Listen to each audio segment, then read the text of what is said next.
ओम श्री सद्गुरु परमात्मने नमः। श्री योग वशिष्ठ महारामायण निर्वाण प्रकरण सर्ग 68। श्री राम जी ने पूछा, है भगवान, पीछे आपने कहा है कि मंत्रों से भी रोग निवृत्त होता है, सो कैसे निवृत्त होता है? श्री वशिष्ठ जी ने कहा, हे रामचंद्र जी, प्रथम मनुष्य को श्रद्धा होती है कि इस मंत्र से रोग निवृत्त होगा। तब पुण्य क्रिया, दान, संतजनों की संगति और य, र, ल, व आदि जो अक्षर है, इनका जप करके व्याधि रोग निवृत्त हो जाता है।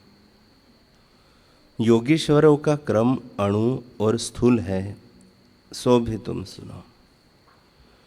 जब ये प्राण और अपान कुंडलिनी शक्ति में स्थित होते हैं तो इनको वश करके योगी गंभीर होता है। जैसे मशक में पवन होता है, इसी प्रकार पवन को स्थित करके कुंडलिनी सुषुम्ना में प्रवेश करती है और ब्रह्मरंध्र में जाकर स्थित होती है। एक मुहूर्त पर्यंत वहाँ स्थित हो तो मनुष्य आकाश में सिद्धियां देखता है। जिस प्रकार इसका क्रम है वह भी तुमसे कहता हूं।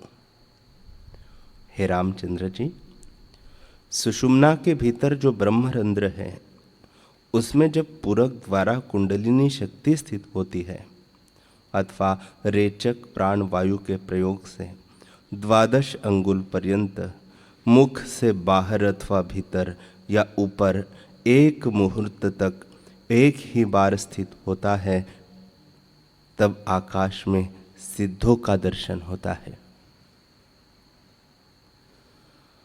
राम जी ने पूछा, हे ब्रह्मन, जब ब्रह्मरंध्र में जीव कला जाकर स्थित होती है तो कैसे दर्शन होता है? दर्शन तो नेत्रों से होता है, सो नेत्र आदि इंद्रियां कोई नहीं होती। नेत्रों बिना दर्शन कैसे होता है? वशिष्ठ जी बोले, हे महाबाहु रामचंद्र जी, पृथ्वी में विचरने वालों को आकाश में विचरने वालों का दर्शन नहीं होता, परंतु दिव्य दृष्टि से होता है। चर्म दृष्टि से वे नहीं देख पड़ते। विज्ञान के निकट जो निर्मल बुद्धि नेत्र होते हैं, उनसे दर्शन होता है। जैसे स्वप्न में चर्म नेत्रों के बिना भी सब पदार्थ देख पड़ते हैं, वैसे ही सिद्धों का दर्शन होता है। परंतु इतनी विशेषता है कि स्वप्न के पदार्थ जागृत में नहीं भासित होते और न उनसे कुछ अर्थ सिद्ध होता है, पर सिद्धों के समागम की चेष्टा जागृत में भी स्थित प्रतीत होती है। मुख के बाहर जो 12 अंगुल पर्यंत अपान का स्थान है, उसमें रेचक प्राणायाम का अभ्यास होता है और जब बहुत देर तक वह प्राण वायु स्थिर होता है, तब और पुरियों और दिशाओं के स्थानों में प्राप्त हो सकता है। राम जी ने पूछा, हे ब्रह्मन, जो पदार्थ चंचल है वे क्यों कर स्थिर होते हैं? वक्ता गुरु कृपाकार करके उत्तर देते हैं। वे तर्कपूर्ण दुष्ट प्रश्नों से भी नहीं उबते, ना ही खेत को प्राप्त होते हैं। श्री वशिष्ठ जी बोले, हे रामचंद्र जी, जैसी जो वस्तु है वैसी उसकी शक्ति स्वाभाविक होती है। आदि जगत के प्रकट होने से जैसी नीति हुई है, वैसा ही अब तक आत्मा में स्वभाव शक्ति का स्फुरण होता है। यह जो अविद्या है सो अवस्तु रूप है, और जो कहीं अवस्तु रूप वस्तु रूप होकर भी भासित होता है, सो ऐसे है जैसे वसंत ऋतु में शरद काल के फूल देख पड़ते हैं और वसंत ऋतु के शरद काल में भी। यह भी एक नीति है। ऐसे इस द्रव्य की शक्ति ऐसी हो जाए, परंतु स्वरूप से सब ब्रह्म रूप है। द्वैत या नानात्व कुछ नहीं है। केवल ब्रह्म तत्व अपने आप में स्थित है। व्यवहार के निमित्त नानात्व की कल्पना हुई है। वास्तव में द्वैत कुछ नहीं है। राम जी ने पूछा, है भगवान, सूक्ष्म रंध्र से स्थूल रूप वायु कैसे निकल जाती है और अणु सूक्ष्म रूप होकर भी स्थूल भाव को कैसे प्राप्त होती है? श्री वशिष्ठ जी बोले, हे रामचंद्र जी, जैसे आरे से कटे काष्ठ के दो टुकड़ों, जैसे आरे से कटे काष्ठ के दो टुकड़ों को जोर से घिसिए तो उससे स्वाभाविक अग्नि प्रकट होती है, वैसे ही मांसमय जो कमल उदर में है उसके मध्य हृदय कमल है और उसमें सूर्य और चंद्रमा की स्थिति है। उस कमल के भीतर दो कमल हैं, एक अधः और दूसरा ऊर्ध्व। अधः में चंद्रमा की स्थिति है और ऊर्ध्व में सूर्य की स्थिति है। उनके मध्य में कुंडलिनी लक्ष्मी स्थित है। जैसे पद्म पराग मणि का संपुट हो या मोतियों का भंडार हो, वैसे ही उसका महा उज्ज्वल रूप है। जैसे आवर्त में फेन के मिलने से शलशल शब्द प्रकट होता है, वैसे ही उससे शब्द निकलता है। और जैसे डंडे के साथ हिलाने से सर्पिणी शब्द करती है, वैसे ही उस कुंडलिनी से प्रणव शब्द का उदय होता है।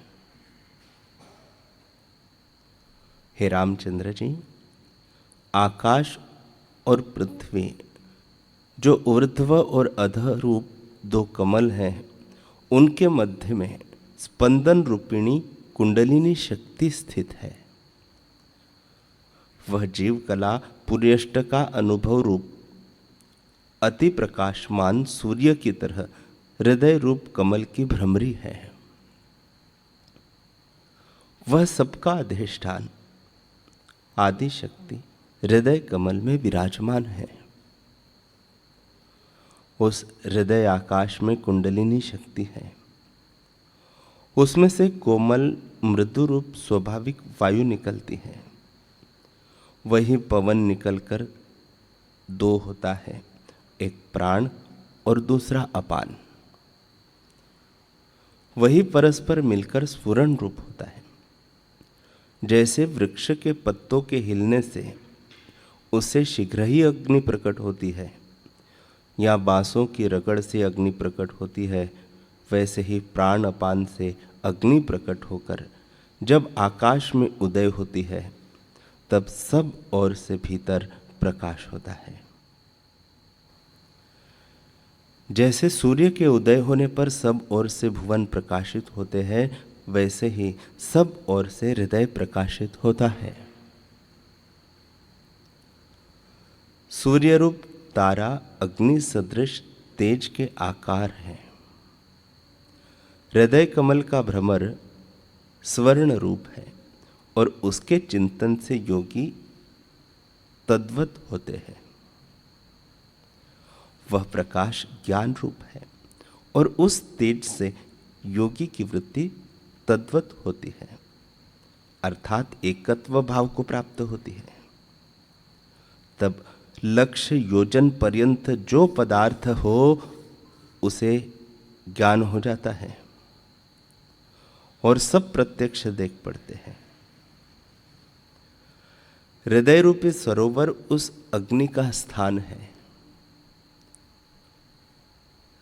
जैसे बड़वाग्नि समुद्र में रहती है और उसका जल ही ईंधन है, अर्थात वह जल को दग्ध करती है, वैसे ही हृदय रूप सरोवर में उसका निवास है और वह रस शीतलता रूप जल को पचाती है। उस हृदय कमल से जो अपान रूप शीतल वायु प्रकट होता है उसका नाम चंद्रमा है, और प्राण रूप उष्ण पवन जो प्रकट होता है वह सूर्य रूप है। वही उष्ण और शीतल पवन सूर्य और चंद्रमा के नाम से देह में स्थित है। आदि प्राण वायु रूप सूर्य और अपान रूप चंद्रमा से सूर्य रूप होकर स्थित होता है। सूर्य उष्ण और चंद्रमा शीतल है। इन दोनों से जगत हुआ है। विद्या अविद्या सत्य असत्य रूप जगत इन दोनों से युक्त है। सत चित प्रकाश विद्या उत्तरायण सूर्य अग्नि आदि नाम बुद्धिमान निर्मल भाव के कहते हैं, और असत जड़ अविद्या तम दक्षिणायन आदि नाम चंद्रमा रूप से मलिन भाव के कहते हैं। राम जी ने पूछा, हे भगवान, अग्नि सूर्य रूप जो प्राण वायु है उससे शीतल जलमय अपान रूप चंद्रमा कैसे उत्पन्न होता है, और अपान जल चंद्रमा रूप से सूर्य कैसे उत्पन्न होता है? श्री वशिष्ठ जी बोले, हे रामचंद्र जी, सूर्य चंद्रमा जो अग्निशोम कहलाते हैं वे परस्पर कार्य कारण रूप है। जैसे बीज से अंकुर और अंकुर से बीज होता है, जैसे दिन से रात्रि और रात्रि से दिन होता है, और जैसे छाया से धूप और धूप से छाया होती है, वैसे ही सूर्य चंद्रमा परस्पर कार्य कारण होते हैं। कभी कभी इनकी एकत्र उपलब्धि भी होती है। जैसे सूर्य के उदय होने पर धूप और छाया दोनों एकत्र हो जाते हैं। कार्य कारण भी दो प्रकार का है। एक कार्य सत्य रूप परिणाम से होता है, दूसरा विनाश रूप परिणाम से होता है। एक से जो दूसरा होता है वैसे ही है। जैसे बीज नष्ट हो गया हो तो उससे अंकुर होता है, वह विनाश रूप परिणाम हुआ। और जैसे मृत्तिका से घट उपजता है वह सत्य रूप परिणाम कहता है।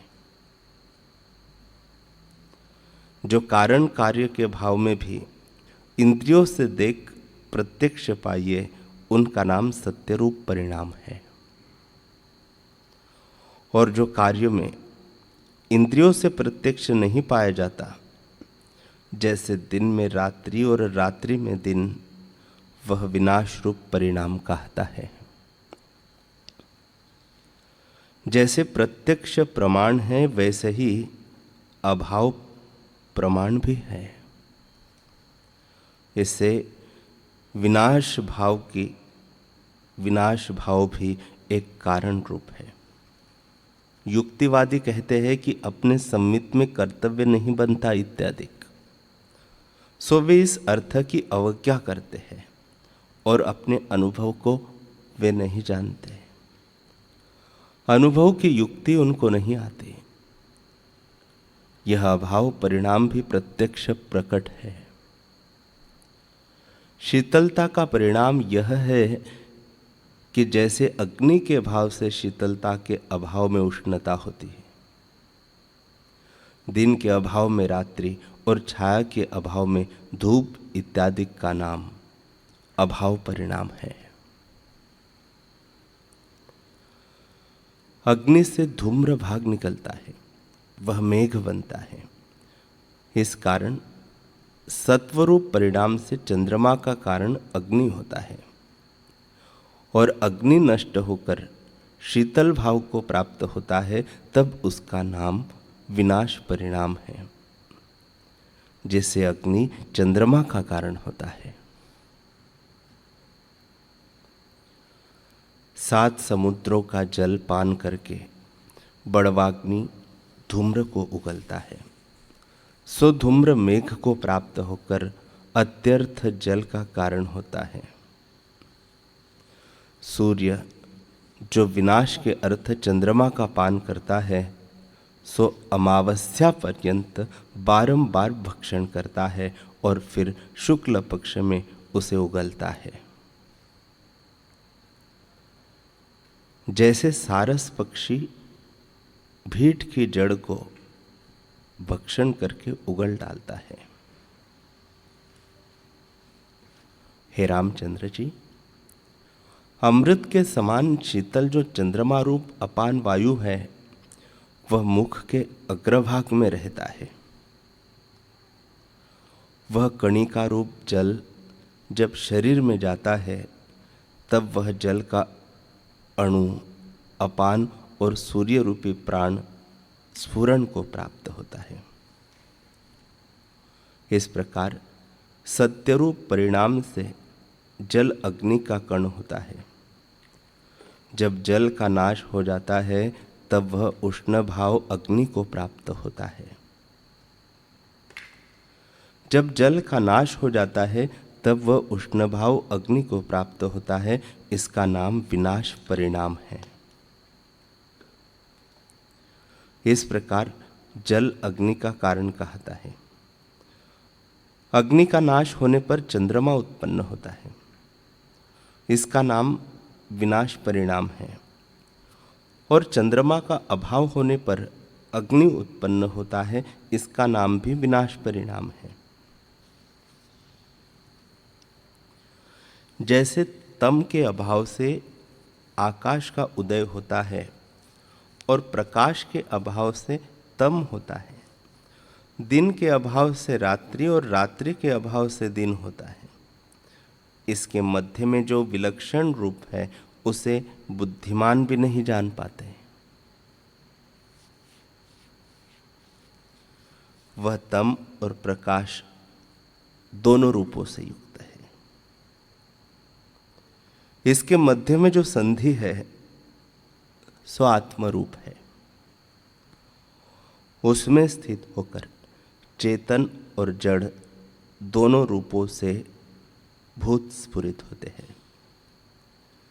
जैसे दिन और रात्रि तम और प्रकाश से पृथ्वी में चेष्टा करते हैं, सो चेतन और जड़ रूप सूर्य और चंद्रमा दोनों रूपों से युक्त है। निर्मल रूप प्रकाश जो चिद्रूप है, उसका नाम सूर्य है और जड़ात्मक तम रूप चंद्रमा का शरीर है। जब निर्मल चैतन्य रूप सूर्य आत्मा का दर्शन होता है, तब संसार के दुख रूप जो तम है वे नष्ट हो जाते हैं। जैसे आकाश में सूर्य के उदय से शाम रात्रि का तम नष्ट हो जाता है, जड़ चंद्रमा रूप देह को जब देखता है, तब चैतन्य रूप सूर्य नहीं भासित होता, असत्य की नहीं हो जाता है। और जब चैतन्य की ओर देखता है, तब देह नहीं भासित होता। केवल लक्ष्य में दूसरे की उपलब्धि नहीं होती। केवल चैतन्य पद को प्राप्त होने पर द्वैत से रहित निर्वाण भाव होता है और जड़ भाव को प्राप्त होने पर चैतन्य नहीं भासित होता। इससे संसार के दर्शन का कारण दोनों है। चेतन सूर्य से जड़ चंद्रमा की उपलब्धि होती है और जड़ चंद्रमा से चेतन सूर्य की उपलब्धि होती है। जैसे अग्नि रूप प्रकाश अंधकार के बिना सिद्ध नहीं होता, वैसे ही इन दोनों की संधि बिना आत्मा की उपलब्धि नहीं होती। प्रकाश बिना केवल जड़ की उपलब्धि भी नहीं होती। जैसे सूर्य का प्रतिबिंब जिस दीवार पर पड़ता है, वह दीवार प्रकाश से चमकती है और प्रकाश दीवार से चमकता है। वैसे ही चित्त जब फुरता है, तब जीव को जगत भासित होता है और फुरना जगत से होता है। फुरने से रहित अचैत्य चिन्मात्र निर्वाण है। इससे हे रामचंद्र जी, जगत को अग्नि और सोम जानो। चेतन का देह से संबंध है, परंतु जिसका आधिक्य होता है उसकी जय होती है। प्राण अग्नि उष्ण रूप है और अपान शीतल चंद्रमा रूप है।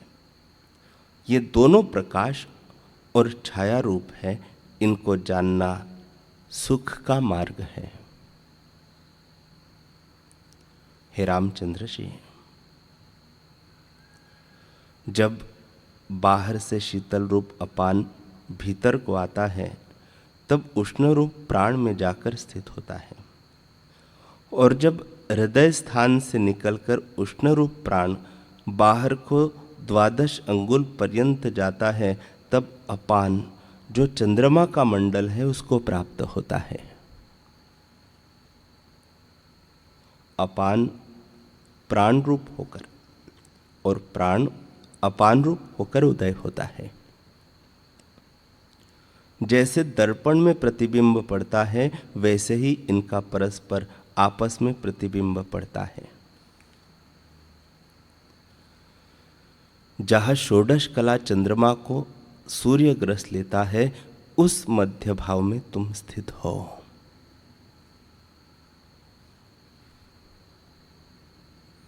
अब अपान प्राणों के स्थान में आकर स्थित होता है।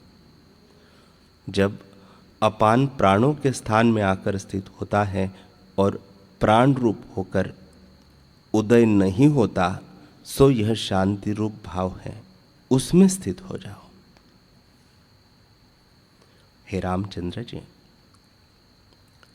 प्राण निकलकर जब मुख से 12 अंगुल पर्यंत बाहर स्थित होता है और जब तक अपान भाव को प्राप्त होकर उदय नहीं होता, वह जो मध्य भाव है उसी में तुम स्थित हो। मेष आदि जो 12 राशियां हैं, उनमें एक को त्याग कर दूसरी राशि को जब तक संक्रांति नहीं प्राप्त होती, उसका नाम संक्रांति है। और उसके मध्य में जो संधि है, उसका नाम पुण्यकाल है। वह पुण्यकाल भीतर और बाहर प्राण अपान की संधि के समय में तृणवत है। उन संक्रांतियों में जो वैशाख की विष्णुवत संक्रांति है, सो शिवरात्रि है।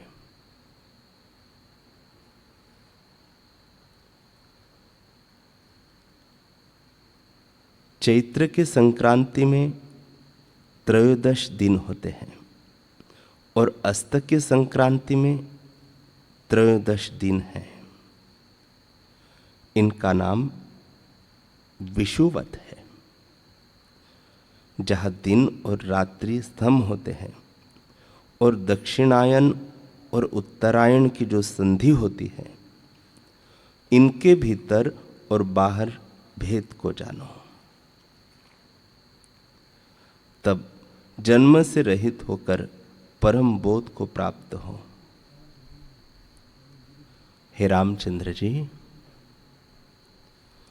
उत्तरायण मार्ग योगीश्वरों का है, उससे वे क्रम से मुक्त होते हैं। दक्षिणायन मार्ग कर्म करने वालों का है, इससे वे फिर संसार भागी होते हैं। इसके मध्य में जो संधि है, उसमें स्थित होने से परम पद प्राप्त होता है।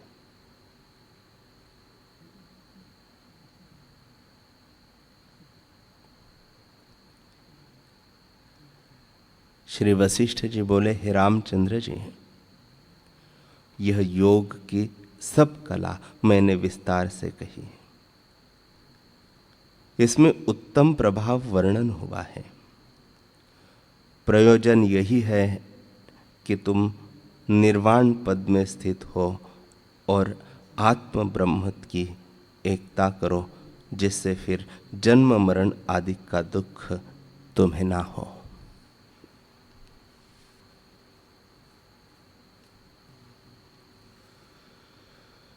हरि ओम।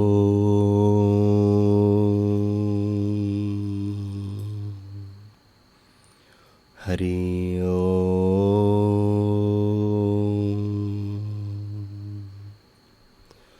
ओम। सहना भवतु सहनौ भुनक्तु सह वीर्यं करवावहै तेजस्विनावधीतमस्तु मा विद्विषावहै। ओम शांति शांति शांति।